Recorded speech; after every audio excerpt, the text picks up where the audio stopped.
The last defensive player to win NFL MVP was 1986. That's almost 4 decades. And the guy who did it didn't just win the award, he won it unanimously. Every single vote was for a linebacker. Before we had a term for it, before freak in nature became the highest compliment you could give an athlete, there was Lawrence Taylor, a kid from Williamsburg, Virginia who didn't play organized football until the 11th grade, and still ended up rewiring how the entire NFL builds an offense, pays its linemen, and designs its defenses. We're going through the whole story today.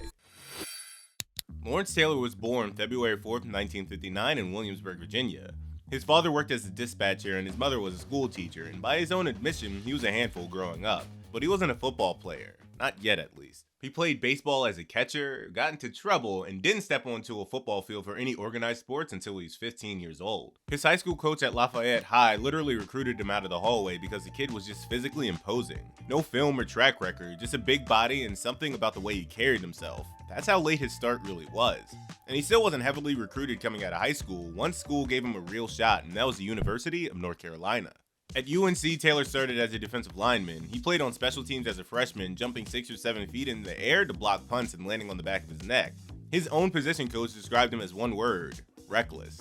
His sophomore year was forgettable, nagging injuries, wrong position, and limited production. But in his junior year, the coaching staff moved him to outside linebacker, and that's when everything changed. In 1979, playing in his natural position for the first time, Taylor recorded 95 tackles for 5 sacks and 7 forced fumbles. He was seeing the game entirely different from everyone around him, and the tape was already different, yet he still had a full year left. His senior season in 1980 was something the ACC hadn't seen before and hasn't really seen since. 16 sacks, that's still the UNC single season record. He added 69 tackles and 22 tackles for loss, leading a defense that finished 8th nationally in scoring defense. The Tar Heels went 11-1, won the ACC championship, and finished 10th in the final AP poll. Lawrence was a unanimous All-American and the ACC Player of the Year, being only the 4th defensive player since 1953 to win the award at that time. His head coach Dick Crum said before that senior season, when he has his mind on his business, he's as good as there is. And I'm talking about everyone in the country. And what he said was true. Going into the 1981 draft, 26 to 28 NFL GMs said if they had the first pick, they'd take Lawrence Taylor. But the New Orleans Saints had that pick. And their new head coach, Bum Phillips, took running back George Rogers out of South Carolina instead. The New York Giants were sitting at 2, and they made one of the best draft decisions in NFL history. LT showed up to training camp, and within that first practice, he moved all the way up from 3rd to 1st team. His new teammates started calling him Superman. The joke going around was that his locker should be replaced with a phone booth. Even before he played a real snap, everybody in that building knew they were looking at something different. Terry Bradshaw faced him in a preseason game, and years later, Bradshaw still talked about it the same way. He dang near killed me. I just kept saying, who is this guy? He kept coming from my blind side and just ripped my ribs to pieces. That was all during the preseason. The regular season hadn't even started yet. Bill Parcells was the defensive coordinator, and from day one, he was on Taylor constantly, riding him, pushing him, making him feel like nothing he did was right. Taylor eventually reached a breaking point and told Parcells directly, cut me, trade me, or get off my back. Bill didn't say a word back to him. He walked over to some veterans on the sideline and said quietly, I like that LT. That MFer's got a mean streak. That was the exact response Parcells was looking for. While on the field, Taylor finished his rookie year with 9.5 sacks, unofficially because the NFL didn't track sacks as a stat until the following season. He also added an interception and a fumble recovery. But the raw numbers aren't the whole story. The Giants allowed 425 points in 1980. In 1981, with Taylor on the field, they allowed 257. That's a 168-point swing in 1 year. Now, one player didn't do all of that, but one player changed the entire architecture of what that defense could do. He became the first player in NFL history to win both Defensive Rookie of the Year and Defensive Player of the Year in the same season. That record has never been matched. And then came the playoffs. The Giants faced Bill Walsh and the San Francisco 49ers. Bill was the first coach in the NFL to specifically scheme a game plan around one linebacker. He moved his best offensive lineman, guard John Ayers, to shadow Taylor man-to-man on every passing play. That tactic spread across the entire league within a year. Teams are already changing how they built offenses because of a rookie who had played fewer than 20 NFL games. But one more thing about that rookie season, Lawrence admitted he started using Coca-Cola during that first year. He was already living at full speed off the field while playing at an elite level on it. Teammates noticed the lifestyle, but since the production never dipped, nobody really said anything. The 1982 season was strike shortened and only had 9 total games. Taylor had 7.5 sacks and won his second straight Defensive Player of the Year award. The league had a full year of film on him now. Defensive coordinators had spent an entire offseason trying to figure him out, and it still didn't matter. There's a story that season that tells you everything about how Taylor's brain worked. The Giants were playing Philly. A defensive call came in that required Taylor to drop into coverage. He rushed the quarterback instead and got a sack. Parcells came after him on the sideline. Taylor shrugged it off. The same call came up later in the game. Taylor rushed again, sack number 2. Parcells warned him again. And the third time the same call came up, Taylor went right back after the quarterback, and the third sack. As Lawrence walked off the field, Parcells turned to one of the defensive coaches and said, "Make up a name for whatever he's been doing, because they're going to ask me in the post-game press conference." That's not a story about a player ignoring his coach. That's a story about a player who saw something the offense couldn't account for and went right after them and took advantage 3 times in a row. That same season on Thanksgiving Day against Detroit, Taylor intercepted a pass and returned it 97 yards for a TD. A linebacker with receiver-level speed on national television. The league was watching a player who didn't fit any category that existed. In 1983, the Giants struggled as a team, finishing 3-12-1. Harry Carson got hurt, and Parcells moved Taylor inside to fill the gap. Less pass rush opportunity, more coverage responsibility, all while playing a position he'd never played at the pro level. Taylor still made first-team All-Pro at both outside and inside linebacker, the first player in NFL history to earn first-team All-Pro at 2 positions in the same season. But even with the team losing, he was still the best defensive player in football. That same year, Washington head coach Joe Gibbs made a decision that tells you exactly how much space Taylor occupied in opposing coaches' heads. Joe created an entirely new offense position, the H-back, specifically to account for Taylor. A hybrid between a fullback and a tight end, designed to do one primary thing: get in Lawrence Taylor's way. Gibbs later said, "We had to try in some way have a special game plan for just Lawrence Taylor, because we always lost ball games." One linebacker forced an entire team to invent a new position. By 1983, Taylor's off-field life had gotten even messier. The Coca-Cola he had started using in his rookie year had escalated. He was coming late to meetings. They were nights that bled into mornings that bled into practice. One teammate recalled him showing up to a team meeting still handcuffed from the previous night because, as Taylor later explained it, some ladies just didn't happen to have the key. He was functioning in a way that made no sense, and then going out on Sundays and being the best player on the field. In 1984, back at outside linebacker, Taylor had 11.5 sacks, and the Giants went 9-7 while making the playoffs. In 1985, he had 13 sacks, the team went 10-6, and the defense led the NFL with 68 sacks as a unit. All that led up to November 18th on Monday Night Football against Washington. LT sacked Joe Theismann, and Theismann's right leg snapped, a compound fracture, in one of the most graphic moments ever broadcast on live national TV. LT immediately jumped up and waved for medical help. He said he's never watched the clip, and he never will. But all of those middle years of dominance were just a setup to his Magnum Opus in 1986. By 1986, every offensive coordinator in the NFL had spent 5 years trying to solve Lawrence Taylor. They had chip blocks, double teams, they had H-backs and extra tight ends, and motion schemes designed specifically to slow him down before he even got started. They were running entire blocking schemes off his alignment before the ball was even snapped. 6 seasons in, and the league had thrown everything it had at him. He had 20.5 sacks. That led the NFL. It was a record for sacks in a single season by a linebacker at that time. Teams knew exactly what he was gonna do. Spent all week preparing for it, and it still couldn't stop him. That's not athleticism beating scheme. That's a player so far ahead of the competition that the gap doesn't close no matter how hard opposing coaches work to close it. The Giants finished 14-2 that season, best record in franchise history for a 16-game schedule at that point. The defense that Parcells and coordinator Bill Belichick built around Taylor was operating at a level that made them almost impossible to score on when it mattered. In the NFC playoffs, they held the 49ers to 3 points in the divisional round. Then they shut out Washington in the NFC Championship game. The offense didn't need to be perfect. The defense was making games unwinnable for the other team. Taylor won NFL MVP that year, the second defensive player to ever win it, Alan Page in 1971 being the first. He also won his 3rd Defensive Player of the Year award, making him one of only 3 players to ever win it 3 times. J.J. Watt and Aaron Donald later matched that number, but nobody has passed it. Now here's the context that makes 1986 even more significant. Taylor had checked himself into rehab in March of that year.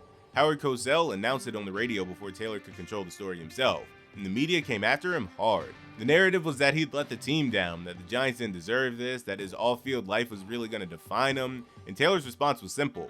He said, "Just look at my stats."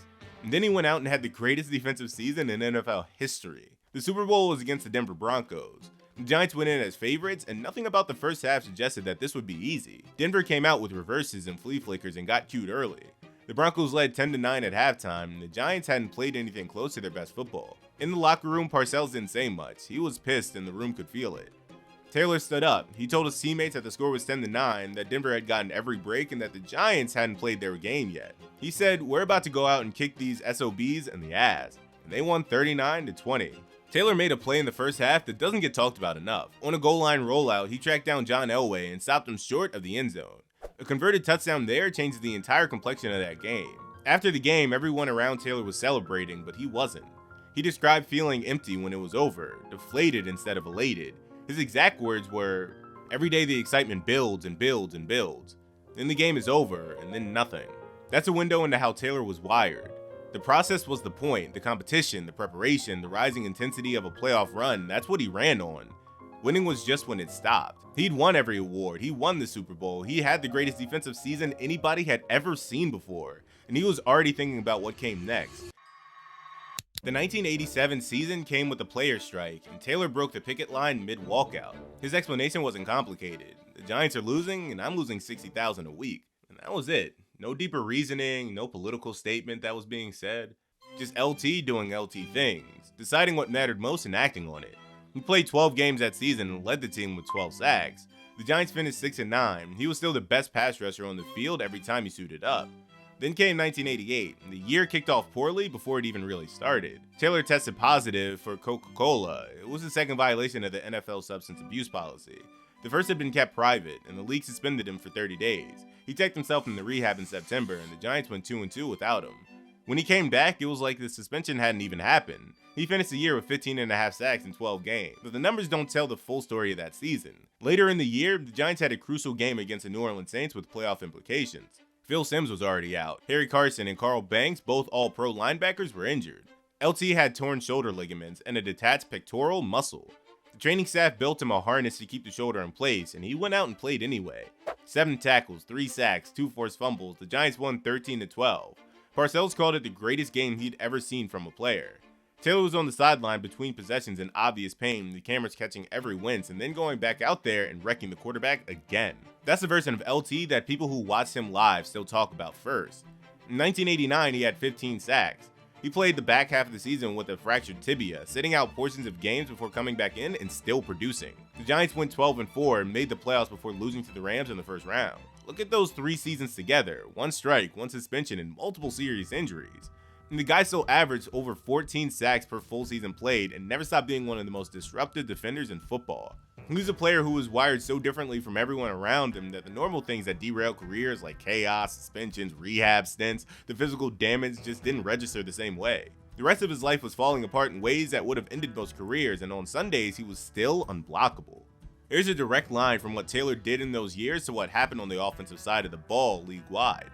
Left tackles were becoming the highest paid position on the offensive line, not because of some gradual trend, but because every team that had faced Lawrence Taylor from the blind side understood what it cost to leave that spot unprotected, and they started paying accordingly. That's his fingerprint on the economics of the NFL, and it came directly from what he did in those 3 chaotic seasons. LT held out a training camp before the 1990 season. He wanted $2 million a year, and both sides didn't talk for weeks. He signed 4 days before the opener against Philly, missed all of training camp and the preseason, and then went out and had 3 sacks and a forced fumble in that first game. He was just built different. The Giants started 10-0 that season. They finished 13-3. Taylor had 10.5 sacks on the season and made his 10th consecutive Pro Bowl. And while that wasn't the 1986 version of him, it was still a Pro Bowl season from a 31-year-old who had more miles on his body than almost anyone in the league. The defense was built around what he could still do, and what he could still do was plenty. The 1990 NFC Championship game against San Francisco was a real centerpiece of that season. The 49ers were chasing their 3rd straight Super Bowl. Joe Montana, Jerry Rice, and the best offensive football. Bill Belichick built the defensive game plan, and Taylor was the anchor of everything they were trying to do up front. Late in the 4th quarter, the Giants were trailing 13-12. Roger Craig took a handoff and was heading into scoring territory. Taylor beat 2 consecutive blocks, a tight end and a fullback in the sequence to get into the backfield. No sackle Eric Howard forced the fumble, the Giants recovered, and Matt Barr kicked the go-ahead field goal. Giants 15, 49ers 13, no three-peat. Then came the final possession of the Super Bowl just a few weeks later against the Bills. LT described the final seconds the way you'd expect from someone who had been in the position before. The Bills had the ball, trailing by 1. Scott Norwood lined up for the kick that would decide the Super Bowl. Taylor said he was on the ground face first. He didn't look up at the ball, he looked at Eric Howard, who's sitting on his backside watching the kick sail toward the uprights, but it went wide right.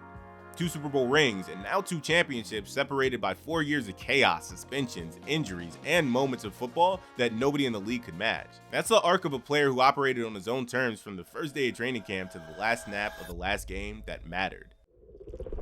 So let's just lay out what the career actually looks like when you take a step back and look at the whole thing.